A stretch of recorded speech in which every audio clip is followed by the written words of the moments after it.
Hello friends, നമ്മൾ ഇന്ന് പൈത്തന്റെ basic tutorial series ആണ് സ്റ്റാർട്ട് ചെയ്യാൻ പോകുന്നത്. പൈത്തൺ എന്താണെന്ന് പ്രത്യേകിച്ച് പറഞ്ഞു തരേണ്ട ആവശ്യമില്ലെന്ന് വിചാരിക്കുന്നു. ഇന്ന് ലോകത്തെ ഏറ്റവും പോപ്പുലർ ആയിട്ടുള്ള പ്രോഗ്രാമിംഗ് ലാംഗ്വേജുകളിൽ ഒന്നാണ് പൈത്തൺ. ഇനി പൈത്തൺ എന്താണ്, പ്രോഗ്രാമിംഗ് ലാംഗ്വേജ് എന്താണ്, പ്രോഗ്രാമിംഗ് എന്താണ് എന്നറിയാത്തവർക്ക് വളരെ ലളിതമായി ഞാനൊന്ന് പറഞ്ഞു തരാം. ഇപ്പോൾ നമ്മൾ യൂസ് ചെയ്യുന്ന കമ്പ്യൂട്ടർ, മൊബൈൽ തുടങ്ങിയ ഡിവൈസുകൾക്ക് സ്വന്തമായി ചിന്തിക്കാനോ പ്രവർത്തിക്കാനോ ഉള്ള ബുദ്ധിയില്ല. അത് നമ്മൾ പറഞ്ഞു കൊടുക്കുന്നതിനെയാണ് പ്രോഗ്രാമിംഗ് എന്ന് പറയുന്നത്. ഈ കമ്പ്യൂട്ടറിന് പറഞ്ഞു കൊടുക്കാൻ നമ്മൾ സംസാരിക്കുന്ന മലയാളമോ ഇംഗ്ലീഷോ അതിന് മനസ്സിലാകില്ല. അതിന് മനസ്സിലാകുന്ന ഭാഷയാണ് നമ്മൾ പ്രോഗ്രാമിംഗ് ലാംഗ്വേജ് എന്ന് പറയുന്നത്. ഒരു ഉദാഹരണം പറയുമ്പോൾ നിങ്ങൾക്ക് കുറച്ചുകൂടി വ്യക്തമാകും. ഇപ്പോൾ നമ്മൾ മിക്കവരും ബൈക്കോ കാറോ ഓടിക്കുന്നവരാണല്ലോ. ഈ ബൈക്കിൽ ഉള്ള ABS എന്ന് പറയുന്ന ഒരു സിസ്റ്റം നമ്മൾ മിക്കവരും നമുക്ക് അറിയാവുന്ന ഒരു കാര്യമാണ്. ABS എന്ന് പറഞ്ഞാൽ നമ്മൾ ബ്രേക്ക് അപ്ലൈ ചെയ്യുമ്പോൾ ആ ഫുൾ പ്രഷർ വണ്ടിയുടെ ടയറിലേക്ക് വിട്ടുകൊടുക്കാതെ കുറച്ചായി ടയറിലേക്ക് വിടുകയും ടയർ ലോക്ക് ആവാതെ നമ്മൾ വീഴാതെ സുരക്ഷിതമായി വണ്ടി നിർത്തുവാൻ സഹായിക്കുന്ന ഒരു സിസ്റ്റമാണ് ABS എന്ന് പറയുന്നത്. ABS ഇല്ലാത്ത ഒരു ബൈക്കാണെങ്കിൽ നമ്മൾ ബ്രേക്ക് അപ്ലൈ ചെയ്താൽ ഫുൾ പ്രഷർ ടയറിലേക്ക് പോവുകയും ടയർ ലോക്കായി റൈഡർ വീണു പോവുകയും ചെയ്യും. അതില്ലാതിരിക്കാനാണ് ഈ ABS നമ്മൾ യൂസ് ചെയ്യുന്നത്. ഇത് എങ്ങനെയാണ് വർക്ക് ചെയ്യുന്നത്? ഈ ABS മോട്ടറിനോ അല്ലെങ്കിൽ സെൻസറിനോ ഇതിലുള്ള സെൻസറിന് റൈഡർ ബ്രേക്ക് മുഴുവനായി അപ്ലൈ ചെയ്യുമ്പോൾ അത് ടയറിലേക്ക് പോയാൽ ടയർ ലോക്ക് ആകുമെന്നോ റൈഡർ വീഴുമെന്നോ അത് ഈ സെൻസറിന് അറിയില്ല. നമ്മൾ അതിന് പറഞ്ഞു കൊടുക്കുകയാണ് റൈഡർ വീഴാതിരിക്കാൻ അപ്ലൈ ചെയ്യുന്ന ബ്രേക്ക് പിടിച്ചു വെക്കുകയും കുറച്ചായി അത് നമ്മൾ ടയറിലേക്ക് വിട്ടുകൊടുക്കുകയും ചെയ്യണമെന്ന് നമ്മൾ ഈ ABS സെൻസറിന് പറഞ്ഞു കൊടുക്കുകയാണ്. ഈ പറഞ്ഞു കൊടുക്കുന്നതിനെയാണ് പ്രോഗ്രാമിംഗ് എന്ന് പറയുന്നത്. ഈ പറഞ്ഞു കൊടുക്കുന്ന ലാംഗ്വേജിനെയാണ് പ്രോഗ്രാമിംഗ് ലാംഗ്വേജ് എന്ന് പറയുന്നത്. ഇപ്പോൾ കുറച്ച് വ്യക്തമായെന്ന് ഞാൻ വിചാരിക്കുന്നു. ഇനി ഒരു ഉദാഹരണം കൂടി പറയാം. നമ്മൾ പേസ് മേക്കർ എന്ന് കേട്ടിട്ടുണ്ടാവും. നമ്മുടെ ഹൃദയമിടിപ്പ് നോർമൽ അല്ലാത്ത സമയത്ത് അത് പഴയ രീതിയിലേക്ക് കൊണ്ടുവരാൻ ഉപയോഗിക്കുന്ന ഒരു ഡിവൈസാണ് ഈ പേസ് മേക്കർ എന്ന് പറയുന്നത്. നമ്മുടെ ഹൃദയം ഒരു സെക്കൻഡ് ഇടിക്കാതിരിക്കുകയോ അല്ലെങ്കിൽ അതിന്റെ നോർമൽ രീതിയിൽ നിന്ന് താഴേക്ക് പോവുകയോ ചെയ്യുമ്പോൾ ഒരു ഇലക്ട്രിക് സിഗ്നൽ കടത്തിവിട്ടുകൊണ്ട് നമ്മുടെ ഹൃദയമിടിപ്പ് നോർമൽ രീതിയിലേക്ക് കൊണ്ടുവരുന്ന ഒരു ഉപകരണമാണ് ഈ പേസ് മേക്കർ. ഈ കുഞ്ഞു കമ്പ്യൂട്ടറിന് ഇത് മനുഷ്യന്റെ ഹൃദയമിടിപ്പിന്റെ നോർമൽ റേറ്റ് എത്രയാണെന്നോ അത് കുറയുന്നത് എങ്ങനെയാണെന്നോ ഒന്നും അറിയില്ല. അപ്പോൾ നമ്മൾ പ്രോഗ്രാം ചെയ്ത് ഇതിന് മനസ്സിലാക്കി കൊടുക്കുകയാണ്. മനുഷ്യന്റെ ഹൃദയം സെക്കൻഡിൽ ഇത്ര തവണ ഇടിക്കും, അത് കുറവ് വരുമ്പോൾ ഒരു ഇലക്ട്രിക് സിഗ്നൽ വിടണം, എന്നിട്ട് ഹൃദയമിടിപ്പ് നോർമലാക്കി കൊണ്ടുവരണം. ഇതെല്ലാം പറഞ്ഞു കൊടുക്കാൻ നമ്മൾ ഉപയോഗിക്കുന്ന ലാംഗ്വേജ് ആണ് പ്രോഗ്രാമിംഗ് ലാംഗ്വേജ്. ഇപ്പോൾ കുറച്ച് വ്യക്തമായെന്ന് ഞാൻ വിചാരിക്കുന്നു. ഓക്കെ, ഇനി നമുക്ക് പ്രോഗ്രാമിംഗിലേക്ക് കിടക്കാം. നമ്മൾ പ്രോഗ്രാമിംഗിലേക്ക് കിടക്കുമ്പോൾ നമ്മൾക്ക് ഏറ്റവും പ്രധാനമായിട്ട് നമുക്കൊരു കമ്പ്യൂട്ടർ വേണം. ആ കമ്പ്യൂട്ടറിൽ നമ്മൾ പൈത്തൺ ഇൻസ്റ്റാൾ ചെയ്തിരിക്കാം. ഇപ്പോൾ നിങ്ങൾക്ക് പൈത്തൺ ഇൻസ്റ്റാൾ ചെയ്യാനായിട്ട് വെറുതെ ഗൂഗിളിൽ പൈത്തൺ എന്ന് സെർച്ച് ചെയ്ത് കഴിഞ്ഞാൽ python.org എന്ന് പറയുന്ന ഈ വെബ്സൈറ്റ് കാണാൻ സാധിക്കും. ഓക്കെ, അവിടെ പോയി കഴിഞ്ഞാൽ നിങ്ങൾക്ക് ഡൗൺലോഡ് സെക്ഷനിൽ നിന്ന് പൈത്തൺ ഡൗൺലോഡ് ചെയ്ത് ഇൻസ്റ്റാൾ ചെയ്യാം.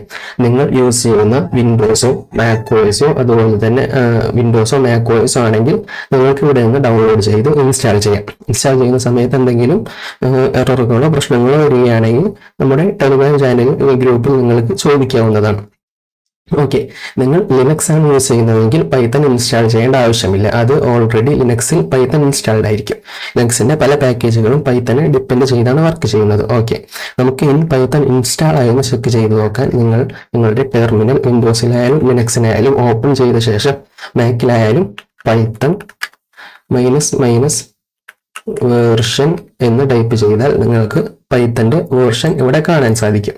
ഓക്കെ, ഇപ്പോൾ നിങ്ങളുടെ സിസ്റ്റത്തിൽ പൈത്തൺ ഇൻസ്റ്റാൾ ആയിട്ടുണ്ട്. ഇനി പൈത്തൺ മാത്രം പോരാ, നിങ്ങൾക്ക് കോഡ് എഴുതാനായിട്ട് ഒരു കോഡ് എഡിറ്റർ കൂടെ വേണം. നമ്മൾ .py എന്ന എക്സ്റ്റൻഷൻ വരുന്ന ഒരു ടെക്സ്റ്റ് ഫയലിലാണ് പൈത്തൺ എഴുതുന്നത്.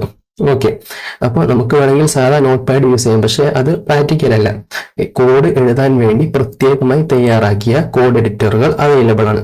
ഓക്കെ, നമുക്ക് ഇന്ന് ഏറ്റവും കൂടുതൽ യൂസ് ചെയ്യുന്ന മൈക്രോസോഫ്റ്റിന്റെ വിഷ്വൽ സ്റ്റുഡിയോ കോഡ് എന്ന സോഫ്റ്റ്വെയർ തന്നെ നമുക്ക് തിരഞ്ഞെടുക്കാം. നിങ്ങൾ VS കോഡ് എന്ന് സെർച്ച് ചെയ്ത് കഴിഞ്ഞാൽ വിഷ്വൽ സ്റ്റുഡിയോ കോഡിന്റെ വെബ്സൈറ്റിലേക്ക് പോവുകയും അവിടെ ഡൗൺലോഡ് ഓപ്ഷൻ കാണിക്കുകയും ചെയ്യും. ഞാനിപ്പോൾ ലിനക്സ് യൂസ് ചെയ്യുന്നത് കൊണ്ടാണ് ഇവിടെ ലിനക്സിന്റെ പാക്കേജുകൾ കാണിക്കുന്നത്. നിങ്ങൾ വിൻഡോസോ മാക്കോ ആണ് യൂസ് ചെയ്യുന്നതെങ്കിൽ വിൻഡോസിന്റെയോ മാക്കിന്റെയോ ഡൗൺലോഡ് ഓപ്ഷൻ കാണാം. അവിടെ സിമ്പിളായി ഡൗൺലോഡ് ചെയ്ത് നിങ്ങൾക്ക് ഇൻസ്റ്റാൾ ചെയ്യാവുന്നതാണ്. എന്തെങ്കിലും പ്രശ്നം വന്നാൽ ടെലിഗ്രാം ഗ്രൂപ്പിൽ ചോദിച്ചാൽ മതി, ഞാനത് ക്ലിയർ ചെയ്തു തരാം. ഓക്കെ, ഇപ്പോൾ നമ്മൾ VS കോഡ് ഇൻസ്റ്റാൾ ചെയ്ത് കഴിഞ്ഞ ശേഷം നമുക്ക് അത് ഓപ്പൺ ചെയ്ത് കഴിഞ്ഞാൽ ഇങ്ങനെ ഒരു ഇന്റർഫേസ് നമുക്ക് കിട്ടും. ഓക്കെ, ഇനി നമ്മൾ ചെയ്യേണ്ടത് എന്താണെന്ന് വെച്ചാൽ നമ്മുടെ ആ .py വരുന്ന ടെക്സ്റ്റ് ഫയൽ ക്രിയേറ്റ് ചെയ്യാനായിട്ട് ഒരു ഫോൾഡർ തിരഞ്ഞെടുക്കണം. ഞാൻ തൽക്കാലം ഇവിടെ ഡൗൺലോഡ്സ് എന്ന് പറയുന്ന ഫോൾഡർ സെലക്ട് ചെയ്തു. ഓക്കെ, ഇപ്പോൾ ആ ഡൗൺലോഡ്സ് ഫോൾഡർ ഇവിടെ ഓപ്പൺ ആയിട്ടുണ്ട്, നിങ്ങൾക്ക് കാണാൻ കഴിയും. കണ്ടോ, ആ ഡൗൺലോഡ്സിലുള്ള ടെലഗ്രാം ഡെസ്ക്ടോപ്പ് എന്ന് പറയുന്ന ഫോൾഡറും എല്ലാം ഇവിടെ കാണാൻ സാധിക്കുന്നുണ്ട്. ഓക്കെ, ഇനി നമുക്ക് ഇവിടെ ഒരു ഫയൽ ക്രിയേറ്റ് ചെയ്യണം. പൈത്തൺ ഫയൽ ക്രിയേറ്റ് ചെയ്യാനായി ഇവിടെ ന്യൂ ഫയൽ എന്ന ഭാഗത്ത് വന്നിട്ട് ഒരു പേര് കൊടുത്ത് ഫയൽ ക്രിയേറ്റ് ചെയ്യും. ഞാനിവിടെ index.py എന്ന പേര് ഒരു ഫയലാണ് ക്രിയേറ്റ് ചെയ്തത്. ഓക്കെ, നമുക്ക് ഇവിടെ ഫയൽ വന്നത് കാണാം. അതൊരു ബ്ലാങ്ക് ടെക്സ്റ്റ് ഫയൽ ആയിരിക്കും, അതിനൊന്നും ഉണ്ടാവില്ല. ഇനി ഈ ഫയൽ നമ്മൾ ഇവിടെ ടെക്സ്റ്റ് എഡിറ്ററിൽ ഓപ്പൺ ചെയ്തിട്ടുണ്ട്.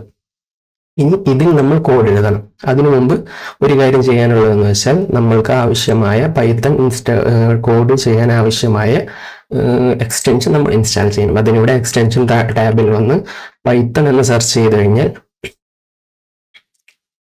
മൈക്രോസോഫ്റ്റിന് തന്നെ പൈത്തൺ എന്ന് പറയുന്ന എക്സ്റ്റൻഷൻ നമുക്കിവിടെ കാണാൻ കഴിയും. ഈ എക്സ്റ്റൻഷൻ നമ്മൾ ജസ്റ്റ് ഇവിടെ ക്ലിക്ക് ചെയ്ത് ഇവിടെ ഇൻസ്റ്റാൾ എന്ന ഓപ്ഷൻ കാണാം. നമ്മൾ ഇൻസ്റ്റാൾ ചെയ്ത് കഴിഞ്ഞാൽ നമുക്ക് കോഡ് എഴുതാൻ തുടങ്ങാം. ഓക്കെ, നമ്മളിവിടെ ആദ്യമായി പ്രിന്റ് ഹലോ വേൾഡ് എന്ന് പറയുന്ന ജസ്റ്റ് ഒരു സിംഗിൾ ലൈൻ ഇവിടെ എഴുതിയിട്ടുണ്ട്. ഇനി ഈ കോഡ് വർക്ക് ചെയ്യുന്നുണ്ടോ എന്ന് നോക്കണം. നമ്മുടെ സിസ്റ്റത്തിൽ പൈത്തൺ കറക്റ്റായി ഇൻസ്റ്റാൾ ചെയ്യുന്നുണ്ടോ, കോഡ് എക്സിക്യൂട്ട് ചെയ്യാൻ പറ്റുന്നുണ്ടോ എന്ന് നമുക്ക് നോക്കണം. ഓക്കെ, നമ്മൾ എക്സ്റ്റൻഷൻ ഇൻസ്റ്റാൾ ചെയ്തതുകൊണ്ട് ഇവിടെ റൺ ചെയ്യാനുള്ള ഒരു ഓപ്ഷൻ വന്നിട്ടുണ്ട്. കണ്ടോ, ഇത് ക്ലിക്ക് ചെയ്ത് കഴിഞ്ഞാൽ നിങ്ങൾ ടെർമിനലിൽ നമ്മൾ കൊടുത്ത ഹലോ വേൾഡ് ഇവിടെ കാണാൻ സാധിക്കും. ഓക്കെ, ഇപ്പോൾ നമ്മൾ സിസ്റ്റത്തിൽ പൈത്തൺ സക്സസ്ഫുള്ളി ഇൻസ്റ്റാൾ ആയി റൺ ചെയ്യാൻ സാധിക്കുന്നുണ്ട്. ഇനി നിങ്ങൾക്ക് ഇതുപോലെ ചെയ്ത് നോക്കാൻ താല്പര്യമില്ലെങ്കിൽ നിങ്ങൾക്ക് ഡയറക്റ്റ് ടെർമിനലിൽ നമുക്ക് റൺ ചെയ്യാം. അതിനായി നമുക്ക് ടെർമിനൽ ഓപ്പൺ ചെയ്ത ശേഷം ആ ഡൗൺലോഡ്സ് ഫോൾഡറിലേക്ക് നാവിഗേറ്റ് ചെയ്തു പോകണം. ഞാൻ ഇപ്പോൾ ഡൗൺലോഡ് ഫോൾഡറിലേക്ക് പോവുകയാണ്. ഓക്കെ, അവിടെ നോക്കിയാൽ നമ്മുടെ index.py ഫയൽ അവിടെ കാണാൻ സാധിക്കും.